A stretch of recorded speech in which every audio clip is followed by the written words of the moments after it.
Aziz vatandoshlar, dindoshlar, mana bu videoni yaxshilab ko'rib tushunsalaringiz, keyin o'zimni tushunsammi, sizlarga tushuntirib o'taman. Годовалого ребенка подвергли насилию, чтобы заставить его отца дать признание. Его зовут Карим. Его отец – Осама Абу-Насар. Несколько дней назад он просто вышел с сыном за покупками, но рядом с домом начался обстрел. Солдаты заставили его оставить своего 18-месячного ребенка на земле и подойти к блокпосту. Его раздели, унизили. А потом забрали его сына и начали пытать его прямо на глазах отца. Тушили сигареты о его маленькие ноги, протыкали, вводили металл. Это подтверждено медицинским заключением. 10 часов. 10 часов ребенок оставался один на один с болью. Красный Крест передал его обратно семье, но его отец до сих пор в заключении. Пытки, которые к нему применяли, были на его ногах. Как они его пытали? Тушили сигареты об его ножки и протыкали их насквозь куском металла. Покажи, пожалуйста.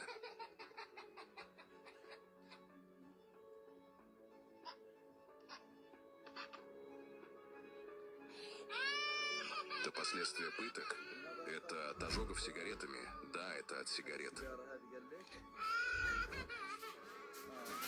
Я сейчас покажу вам два очень важных отрывка. Я прошу посмотреть их внимательно и распространить. Возможно не сойти с ума. Какими словами я это объясню? Они насиловали 8-9-летних девочек, готовили и ели младенцев, брали их кровь и вводили себе в тела. Как я буду говорить об этом? Годами мусульман называли варварами, дикарями. Мусульман объявили террористами. Всю грязь и все зло, что только есть, они свалили на ислам. Это ведь не какие-то невежественные, неотесанные люди. Они учились в самых лучших школах мира. Они больше всех наслаждались всеми благами этого мира. Они постоянно проживали на яхтах, в квартирах, на виллах. Они встают и рассуждают о свободе, о правах человека, о правах женщин, о праве на жизнь. И мне говорят, приди и расскажи об этом. Хоть бы кто-нибудь задумался. Годами в этой стране Запад представляли нам как современную цивилизацию. Чтобы быть цивилизованными, мы должны быть похожи на западных людей. Мы должны жить так, как живут они. Это и есть цивилизация, это и есть человечность, это и есть современность. Вот вам и люди, они едят человечину. Они истребляют детей, высасывают кровь, костный мозг из их тел. Да постыдился бы, сказал бы, я что, годами за ними гонялся? А я-то думал, что они люди, говорят. Нет, в Сирии, в тюрьме Себни насиловали женщин. Дети выросли в этих тюрьмах, не видя солнца, облаков, птиц, садов, огородов. Их тела давили прессами. Никто не издал ни звука. Потому что убитый мусульманин, если бы хотя бы 1/1000 этих инцидентов Эпштейна случилось в какой-нибудь мусульманской стране, в медресе, в мечети, что бы тогда произошло? Чтобы убрать это дело Эпштейна с повестки дня, они пойдут и разбомбят другую мусульманскую страну и подсунут нам другую историю. На самом деле, сегодняшний мир основан на несправедливости в гораздо большей степени, чем времена фараона, потому что сегодня он более лицемерен, чем во времена фараона.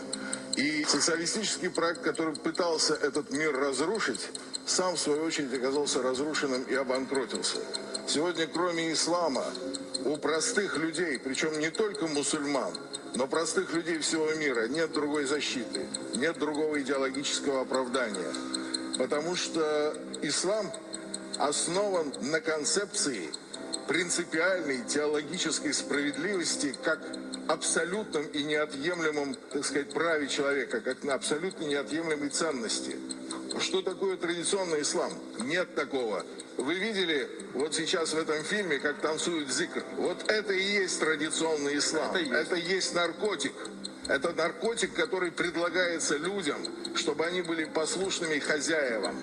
А истинный ислам, ислам нашего пророка, да благословит его Аллах и да приветствует, с самого начала бросил вызов мировой тирании, бросил вызов Византии и Ирану. И 14 веков борется за это. Assalomu alaykum va rahmatullohi va barakatuh. Aziz obunachilarim, sog'misizlar, salomatmisizlar? Yangi kunlarni boshlab oldingizmi? Alloh bugungi kunimizni xayrli, barakotli qilsin. Hamisha salomat bo'linglar. Boshlagan yaxshi ishlaringizni Alloh bardavomli qilsin. O'ylagan har bir yaxshi niyatlaringizni Alloh o'zi erishtirsin. Obunachilarim, menga assalomu alaykum deb yozganlar, barchalaringizga va alaykum assalom. Barcha meni qo'llayotgan, menga erinmasdan soобщение yozayotganlar, barchalaringizdan Alloh rozi bo'lsin. Fikr bildirayotganlardan barchalaringizdan Alloh rozi bo'lsin. Hamisha salomat bo'linglar. Bu videoni ko'rgan bo'lsangiz, bu yosh bolani kechasi otasi bilan chiqqan bu yosh bola Isroilda soldatlarga qo'lga tushib qolishgan. U soldatlar bolani yerga qo'ydirishib, dadasini ushashib, yalang'och qilib olib borishgan turmaga, keyin bolani ham olishgan, bolani otani ko'zini oldida qiyinlashgan. Bir oyog'ida sigaret chekib o'chirib bosishgan, bir oyog'iga esa temir tiqib ag'idan tiqib bag'idan sug'urishgan. Qiynashgan, bolani 1,5 sutka qiynashgan o'z dadasini ko'zini oldida. Keyin bolani qaytarib berishgan 1,5 sutkada, lekin dadasini qaytarib berishmagan. Dadasini olib qolishgan. Ikkinchi video esa bu jurnalist ko'p narsaga guvoh bo'lib qolgan bu jurnalist. Epshtaynda orolida bo'lgan voqealarga guvoh bo'lgan. Suriyada barcha o'ldirilgan muslima qizlar, musulmonlarni o'ldirishiga guvoh ham bo'lib qolgan bu jurnalist. Iroqdagi qiyinchiliklarga ham guvoh bo'lgan. Keyin buni o'sha Isroilda birinchi prezidenti buyurgan bu jurnalistga shunday qilib ko'rsatganki, dunyoga degan bu musulmonlar terrorizm, yomon insonlik uchun shunaqa qiyinchilik qilinyapti deb ko'rsatasan degan. U inson yo'q degan. Qanday men ko'rsataman degan. Sizlar barcha yomonlikni shu musulmonlarning ustidan o'tkazgansizlar deyapti. Iznasiliva 8 yoshdan 9 yoshgacha Suriyada. Ayollarni iznasiliva qilib, oxir-oqibat yosh bolalarni qonini olib o'zlariga quyishib, keyin oxir-oqibat bular qon ham ichishgan deyapti. Musulmonlarni qonini olishib, o'zlari ichishadi deyapti, yevreylar. Isroilda yevreylar ichishadi deyapti.